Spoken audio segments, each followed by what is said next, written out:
and welcome to Scale Your Sales podcast, listed in 2020 as number 8 of 42 best podcasts for every sales professional. I am your host, Janice B Gordon, the customer growth expert and author of Business Evolution, Creating Growth in a Rapidly Changing World. I created Scale Your Sales framework to develop leading edge capabilities to secure, retain, and grow key customer relationships for long-term value and partnership. Join me each week to learn from amazing B2B sales and business experts and influencers. Tune in for actionable insights and strategies. Are you ready to scale your sales?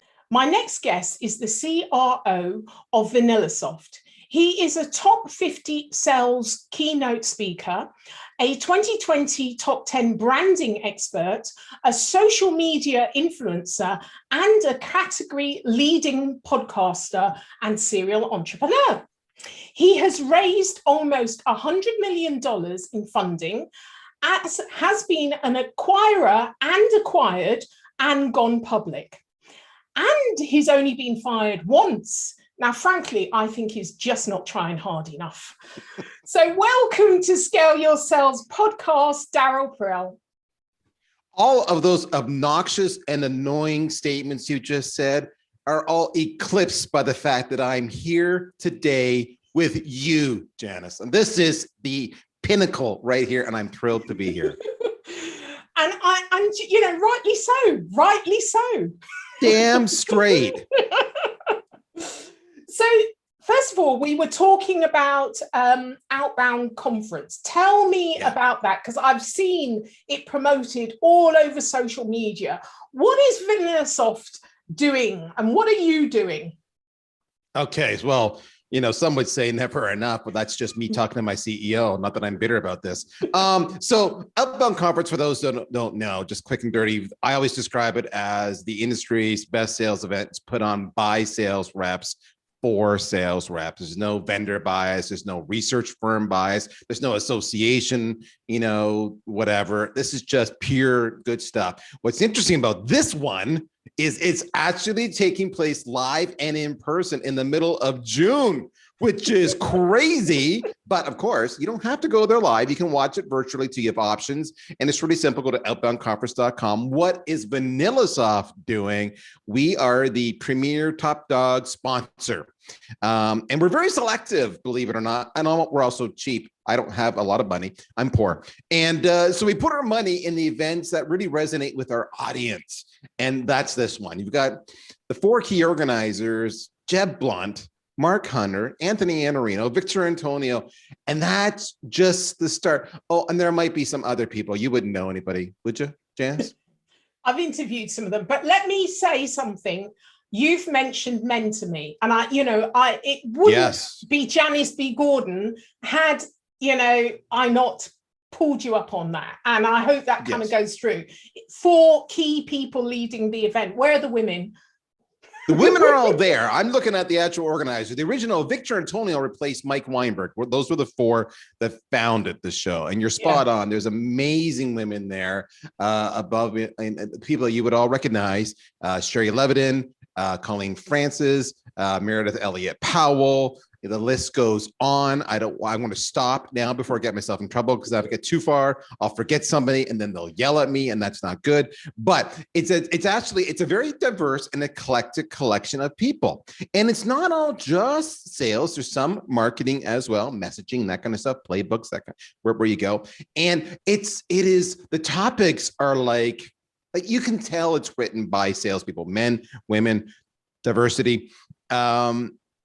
All I got to say, just go to outboundconference.com. The agenda is there. You'll see they have bios of every single speaker. Now, here, Janice, I have something you're going to love, all right? Here's something you may not know. This is one of those little Easter eggs. If you go to outboundconference.com and you click on the VanillaSoft logo, it takes you to a separate landing page where all of the recent content and social media posts for every single speaker is there and constantly updated. So if you want to kind of kick the tires on which speakers would you rather hang out with and drop in on their session, that's a great place to go. That's a great feature. I've not heard of that before in a conference. Yeah. I know, it's almost like the people at VanillaSoft are thinking like salespeople. Almost like. Almost like.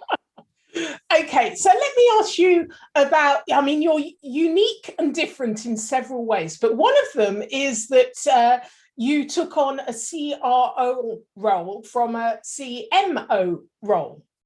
How did that come about and why?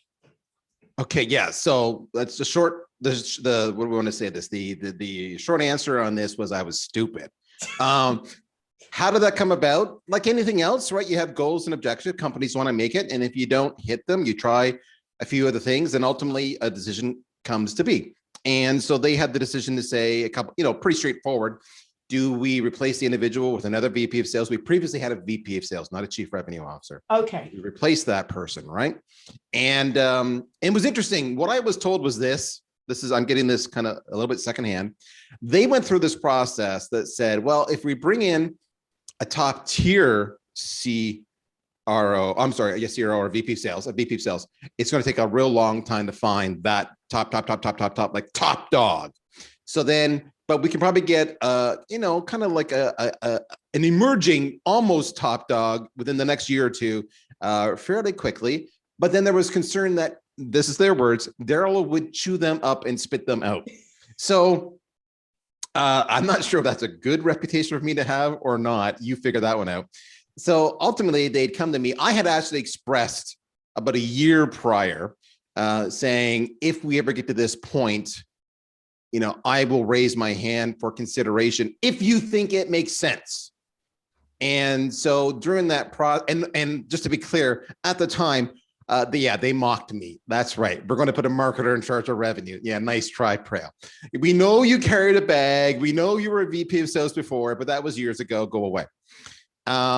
But I think upon reflection, they recognized that the world had changed, which is sales and marketing has really grayed out. And for you to have a true customer experience, you actually need somebody who understands both disciplines. Because otherwise what happens is you end up having sales versus marketing, no matter how talented people are. Do I have my budget and your people suck? We've made all these leads, but you've not closed them. Well, your leads suck. And that's why I never call your leads and I want your budget instead. And you have this back and forth and that's dysfunctional. So when they presented me the job offer, it was on a couple conditions. One of which was, if you take this job, we need you to be the chief revenue officer and backfill a head of sales and a head of marketing. You can't do one or both. You need to be overarching and make sure the team works together. And that was one of their conditions.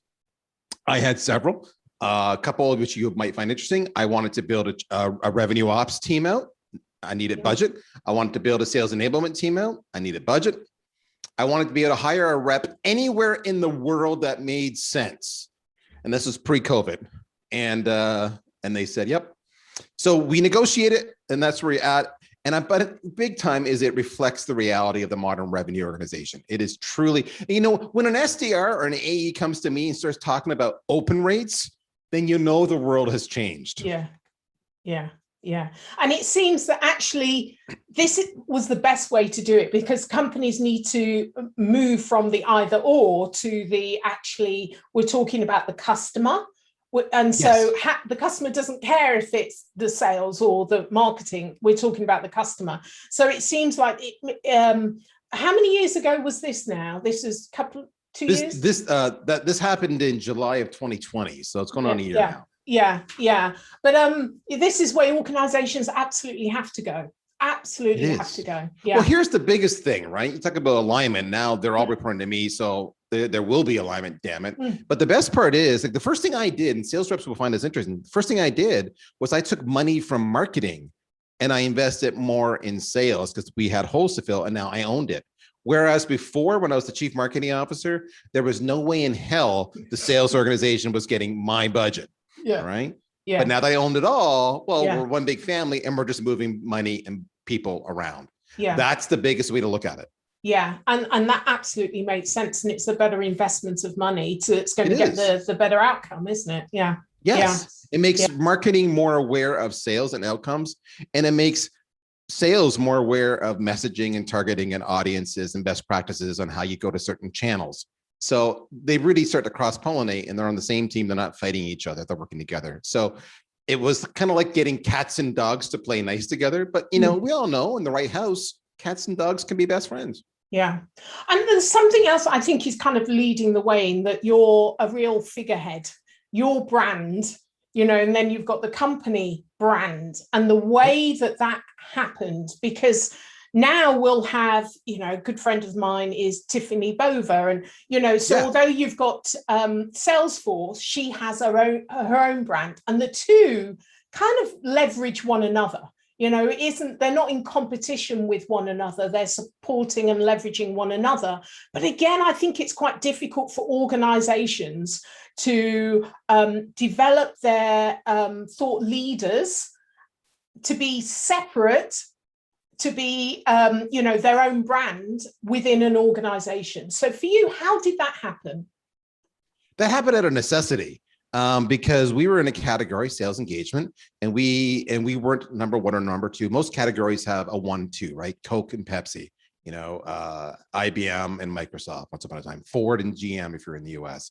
So there's always those two category leaders. And if you're the third or the fourth entrant in the category, you can have a decent revenue and whatnot, but it's hard to get the noise and the visibility. That's where we were. We were number 3.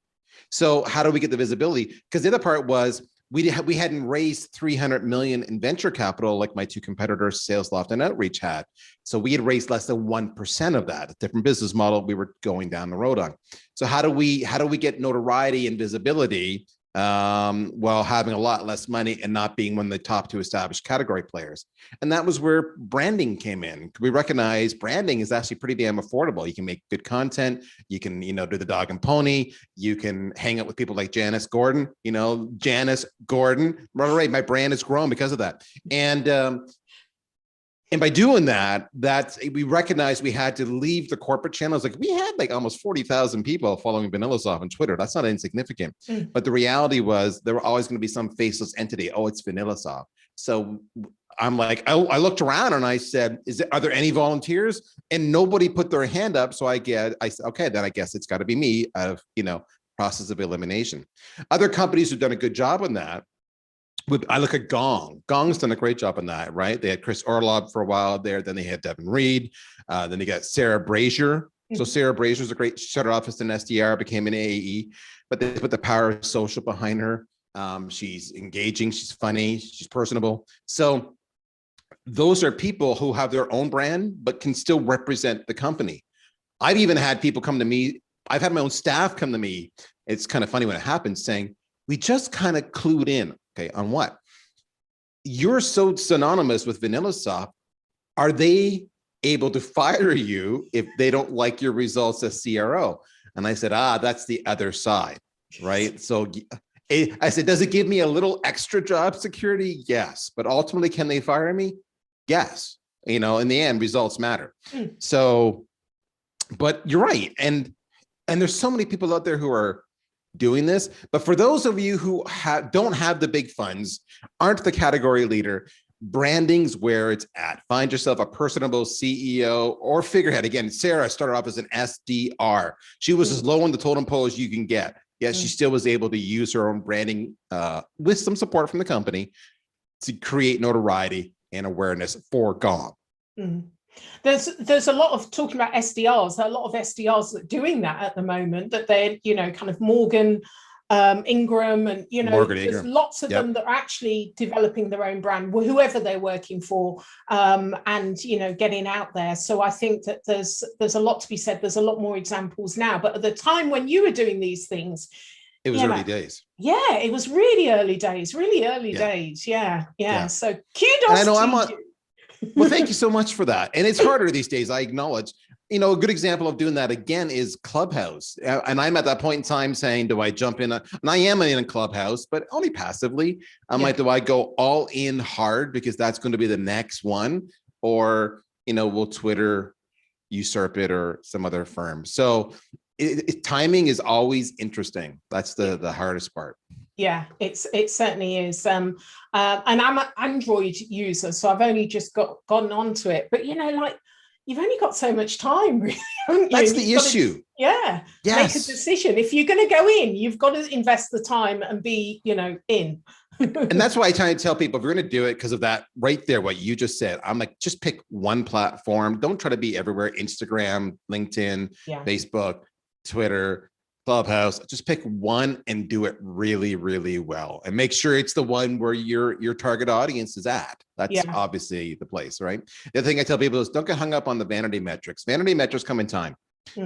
Just focus on making great content. But most people forget is that most of the content consumed online is consumed by people who are lurking, right? So I would say to you, Janice, how many times have you actually commented on my stuff? And I don't know the answer, but I'm going to guess probably not much, but you've seen a lot of it. And that's what people forget is that it's the lurking part. Your reputation will establish yourself. Ignore the vanity metrics for the first year, at least when you're doing this. Yeah, certainly. I mean, I find a lot of clients who say, oh, we've been following you for one. They can actually quote the things that I did 2 years ago that even I forgot about. They're lurking and they only pop up when they decide that they're ready for you. Yeah. That's just it. And people forget that. So thank you for bringing that up. You're spot on. Yeah. So let me talk about what have you been doing over the last year or so? What's been your focus? We've all been in a pandemic, and that word pivot, I'll throw that one at you. So what's been your real focus? So a couple of things. Obviously, when the pandemic hit, the P word, we did just that. We pivoted, and that was interesting because it's been a long time since I've been part of a global pandemic, a couple of years, maybe even a decade. I don't know. How about you? Your pandemic experience is probably more recent than mine. And you're looking around going, what the hell do we do? Right. And it's funny, right? Because you're sitting at the executive table, like you're supposed to have the answers, and you're looking at each other. Do you know? No, I don't know. Do you know? I don't know. I don't know. What's so-and-so doing? And this is all this navel gazing going on for a while. But in the end, we pivoted hard. We let go of the markets that we were having mixed results in, the more in growth markets, and we just focused on our core markets instead and went big. And that was brilliant. That was the absolute right thing to do. We never downsized. We actually grew our headcount through the whole process. The work from home transition worked out well for us. That was a big part of the corporation. From me personally, the biggest part when I took on, because I had taken on the CRO job in July, I was still building out the organization. And we went from almost a 100% inbound run organization to a double funnel of inbound and outbound. To facilitate outbound, we went to all ABM. To make ABM happen, we made an investment. We had to go into Salesforce.com, which we'd never had before. We used VanillaSoft. So now we had a stack, and we had Terminus for ABM. And then we brought in sales enablement solutions like Seismic. Then we brought in Chorus, conversational intelligence. And then we mapped, we're working with some of the experts out there on sales methodologies and frameworks. In other words, what you're really hearing me say is most of my time as CRO has been spent defining the process for repeatability and scalability, and then putting infrastructure in place, followed by or in parallel with completely revamping the hiring and the onboarding process to get the right team that reflects the culture of what I wanted. So it has been a bitch of a year. I'm not going to lie. There's days when I just want to drink excessively and not come up for air for a week or two. I have learned along the way that I make an excellent therapist. That's what the biggest thing is, right? Because it's like everybody's like, oh, there's always an excuse. So whether it's your home life, your personal life, your love life, your inability to learn, your inability to manage your time, all of this, the process bubbles all of these issues up, which is why you then go back to hiring better and making sure best practices are there and get the right team and culture. So I like to say that I've been kicking ass and doing fantastic numbers. We're doing decent numbers. We're hitting our quota, our targets, which is good, but we're not blowing them out of the water because we're doing so much transition. But it's good. It had to happen. After all, they made a change. So if I didn't do that, then why would they have made the change in the first place? So for those of you thinking you want to be a CRO, trust me, the title sounds cool. The real job sucks. Well, I think also it was you were in a pandemic. So, this process probably would have happened over, I don't know, 2 years, You've had to do it Yes. in 9 months. That's been the Yes. thing, really. That's But the been the difference thing. is you're geared up and you're ready and more agile in the team that you've got for whatever may happen in the future that you probably wouldn't have been had this not happened. I had this conversation this morning with my head of Rev Ops, and we meet every week, as you might imagine, go over the numbers. And I made a comment to him. I said, you know, the average CRO has a lifespan of 18 months or head of sales. And I said, so I'm over the halfway mark.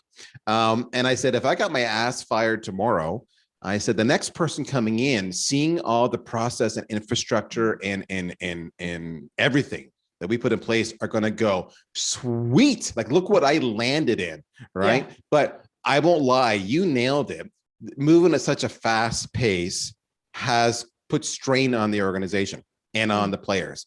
But in the same breath, what a little bit of strain is always a great way to find, this is, for lack of a better word, the weaknesses in your organization. Yeah. As they becomes really apparent, and then you can address them, which is a good thing. Ultimately, it's a good thing. Yeah, yeah. Now you need a company holiday for everybody. You know? We just had one. Oh, did literally, you? Yeah, April 30th, we had it. It was a Friday. Our CEO, about 2 weeks before that, said, we're all tired. COVID sucks. And we had a company-wide, unplanned COVID holiday, one day only, but everybody was paid and they said, take a long weekend. And it was awesome. Oh, brilliant. Okay. I thought I was being original there. Well, you are. You're just a smart thinker, my CEO, and you would get along well. Oh, good. Right. I want to talk about diversity because this is something that I've been, what's part of the podcast, because, you know, as a Black woman, I don't see that there is enough diversity in sales. And so, you know, you've got to be you know, what you want to see. So I always ask this question on diversity and whether you feel that it has transitioned enough in the sales industry. If you feel that, you know, there needs to be more that's done. And of course, this year with the Floyd issue and, you know, Black Lives Matters and all of that. So what's your view on where we're at and where we need to go? I love it, Jazz. You don't ask the hard questions. That's good. Okay. Full disclosure, I'll give you my point of view as a 53-year-old white man. All right. So context, I want to say that up front. However, in my opinion, and I always have an opinion, my Twitter handle is opinionated, is this, have we come far enough? No. I can look at the whole Floyd thing and Black Lives Matters and all that happened in the States. And has that changed behaviors? Well, maybe a little, but there's a lot of people that are still doing what they used to do all the time, right? And that's even what you're seeing reported on these days. And I think the sales world is a reflection of that. I think we're far more aware now because of advocacy groups, women in sales, a whole bunch of advocacy groups out there on the role of women. And that's great. And every year we have International Women's Day or whatever, we do like some serious promotion and content around that to drive that home. Total sidebar, over 80% of my sales force are women, just total, which is weird because that's not how it began, but that's where we're at today because they make awesome sales reps. Does that affect Black or any other person of color in the sales world? No, we don't have enough. Like, we literally do not have enough relative to the industry. And I don't understand that. Now, I look at VanillaSoft. I had this conversation the day I was hiring. I just hired an SDR yesterday. And in the interview, she asked me the question, wonderful person. She asked me the question about diversity. And I said, here's what I can tell you. And this is how we view it. I said, we have been very intentional about our hiring practices at VanillaSoft. And I'm only using this as an example to show our mindset, a cause and effect, good and bad. I said over the last almost 4 years that I've been here, we now have over 25% of our population are immigrants, you know, first generation to the country. English is not their first language. As a result of that, we have a vast majority of that who are non-Caucasian. All right. We've got a lot more women, especially I mentioned the sales side, big change there. So we have people of color, we have women. We are excited and we celebrate the LGBTQ community. My own daughter is trans. And by the way, she's a solution engineer at VanillaSoft. So that's, we look around and we love the diversity. But if you look at the VanillaSoft leadership team, and this is, I think, indicative of the industry, which is your question. There's a lot of white people and there's only a handful of women, right? We don't have a lot of color on our leadership team. That's wrong. We're very aware of it, but I can't replace people. But when the openings come up, then clearly there we go. But I find, no, the industry's not done far enough. Not at all. And it bugs me. Yeah. That's my opinion. I think that if you haven't got enough people in the pipeline, then you're not going to have enough people to select from in the leadership. But it has to be a whole industry initiative. And I think the more we talk about it and pull each other up on it, the more it will happen, because you can't forget about it. You know, you're going to get that question. So, you know, I'm grateful for your openness and honesty on it. I am desperately seeking more applicants from people of color. And I say that with all sincerity. I have 7 open positions I'm filling right now. I may not sound like a lot to some companies. It's a lot for us. And I'm telling you, folks, if you want to work for a cool company and you want to work for an inclusive company, please come to us. Let me flip this back around on you, Janice, if you don't mind me. Let me flip the tables on you. What can I, in my role, do better to make this a better world so that we are more inclusive, so we are engaging more people of color? We are being more inclusive. We are being more diverse. If I could ask you for advice, what advice would you give me? I think it's difficult for people to feel that they are going to be a good fit for an organization if what they see doesn't reflect back at them. Yes. And I think, and so it's a bit of a chicken and egg, really. And I think it's actually reaching out to the community groups that you want to target. So you're actually placing yourself within their environment and having the conversation, so they can see, oh, well, it may not be that this, you know, the leadership team reflects this, but the leadership team is in my community, in my space, and having that conversation. So I feel that they're a bit more open. What happens is, I've been working with diversity for about the last 80 years, not 80 years, 18 years or 80 years. I look really good, don't I? And organizations often say to me, well, we put out, we recruit and they don't apply. Well, actually, where they're recruiting is in the same space they recruited previously. So people, if they're not looking, it's like fishing in the right pond, first of all. Yeah. So your outreach has got to go to them, because they're not going to come to you. And then you've got to have a conversation in the community so they feel that it is an open door. And then whenever you've got representative people, they need to have a voice in the company, because that's what they're looking for. Is this, okay, there may be a few, you know, diverse people there, but they don't have a voice. You know, so if I go there, I'm not going to be able to have a voice either. So it's actually that whole visibility. But I think the first thing is you've got to go where they are and fish in their pond and have the conversation in their pond, rather than expect them to come to you. All right. So after our conversation, I want to reach out to you and I want to talk about, I want to coordinate with you on some communities that you can recommend I get involved in, because, and how else we can better support, you know, this effort.